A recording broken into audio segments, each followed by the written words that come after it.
Good evening, ladies and gentlemen. This is Jack Douglas.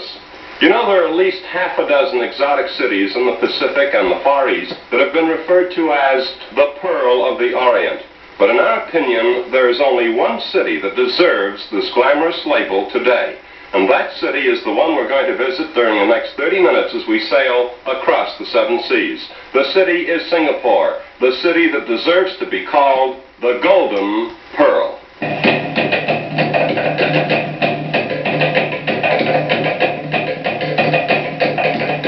The Jack Douglas True Television Series, in association with Bing Crosby Productions.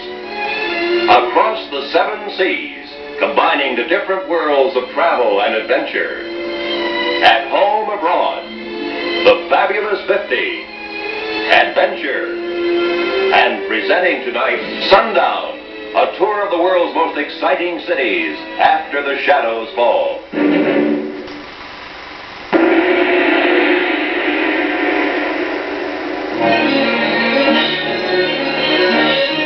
If you and I were playing a quiz game, we'd probably guess that this balmy tropical setting represents Tahiti or Hawaii or Fiji. But no, this is Singapore, the Golden Pearl of the Orient, an island 27 miles long and 14 miles wide just off the Malayan coast. The state of Singapore is self-governing within the British Commonwealth. The city was founded by Sir Stamford Raffles, whose memory is perpetuated by this statue in the downtown business district, as well as the famed Raffles Hotel. Our story begins at sundown after the shadows fall. Now, by and large, civic affairs are ended for the day, and public buildings are bathed in artificial light to show us that Singapore is also a modern city and proud of it. But sundown means very little to the harbor of Singapore, sometimes called the crossroads of the world. Night or day, there are dozens of ships loading or unloading cargo, but we didn't come to Singapore to work.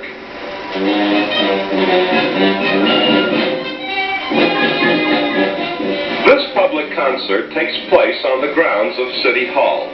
Twice a month, they come to see the biggest show in town, and what a show. A magnificent extravaganza of dancing, music, and lavishly colored costumes.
Singapore is basically a story of 5 people: a minister of culture, a housewife and charm school instructor, a Hindu store merchant, a young house-to-house nurse, and a Chinese freelance photographer. Stella Pope lives in the world of Singapore that is very much real. After 7 years nursing experience in the General Hospital, Stella accepted a position as consulting nurse for a local baby milk company. She advises mothers who buy her company's products on the proper care and feeding of babies. At the doorway, she removes her shoes before entering and gets a smile from the 4 older children. But listen to Junior.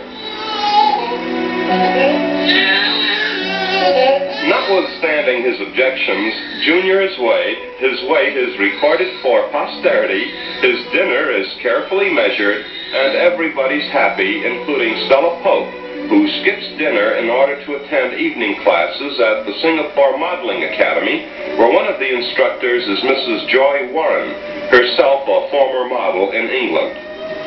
Exercises are par for the course, if you'll pardon the pun, and the art of makeup is also a must on the curriculum.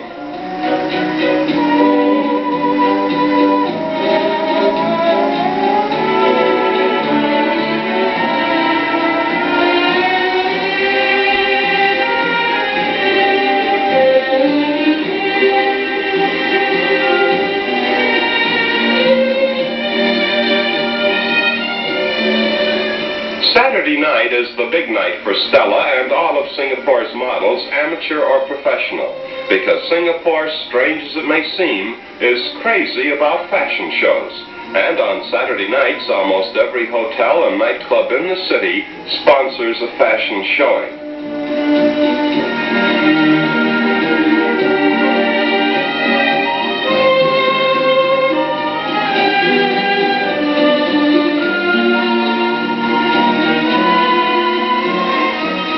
Nurse by day, model by night. Stella Pope is a proud girl, and teacher seems mighty pleased with all of her pupils. Here's fashion of a different type. A Malay bride and groom immediately following the wedding and preceding the festivities. Now, it isn't a reception, really. What it amounts to is this. The bride and groom are on display, and all of the invited guests have a chance to quietly ooh and ah at the beautiful bride, the handsome groom, and the finery of their wedding clothes. Now, that's all there is to it, a sort of one-sided admiration society. But they're a nice couple, and Joy Warren and her husband, who is with the Royal Air Force in Singapore, take snapshots and act very pleased about the whole affair. 80% of Singapore's 1.5 million people are Chinese, and the Chinese were born to be merchants. The shops and stores and stalls stretch out for miles. But let's park the car and walk. We'll follow Mr. Lim Kim Guan, Singapore's noted freelance photographer and author. Hungry? This should hit the spot. Hokkien fried noodles.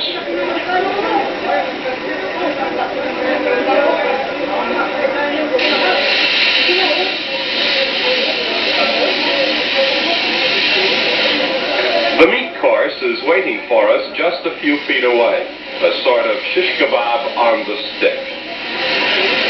But look behind you. Who can think of food when the eye can feast on a fortune in precious stones, spread out on the sidewalk like so many colored marbles?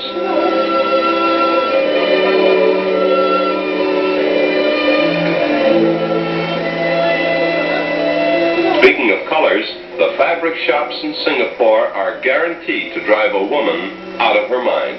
The finest fabrics of the Far East are here.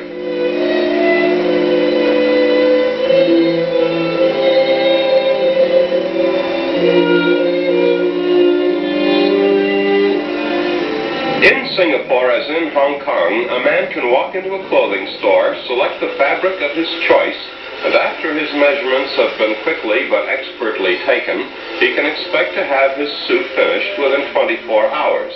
In fact, with a little persuasion, like money for example, the suit will be ready that same night.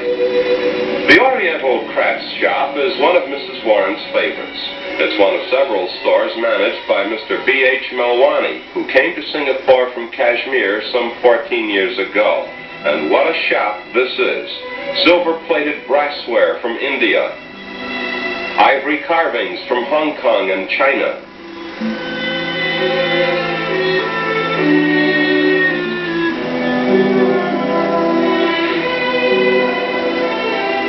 Handmade replicas of Malay stilt houses.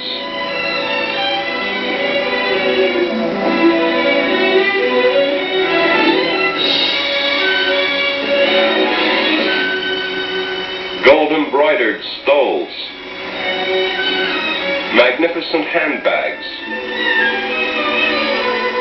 Yes, and even dolls.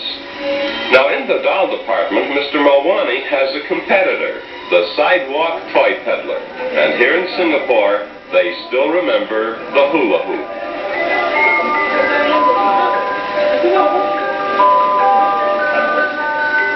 On a more artistic note, we have the wood sculptors of Singapore, as gifted as any in the world. Now these are temple idols, and they will be painted in the gayest of colors.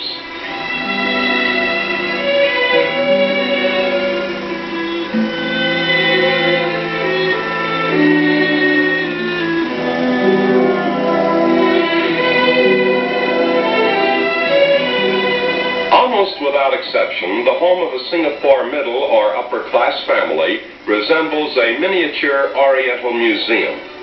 Mr. Lim's friends are Mr. and Mrs. Lee Mong. He's Singapore's Minister of Culture, and here are just some of their fine furnishings and art objects.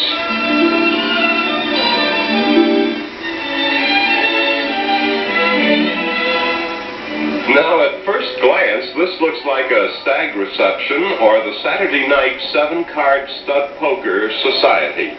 But no, it's a group of businessmen who, with the Minister of Culture, have formed their own amateur orchestra. The minister is the host for this week's practice session.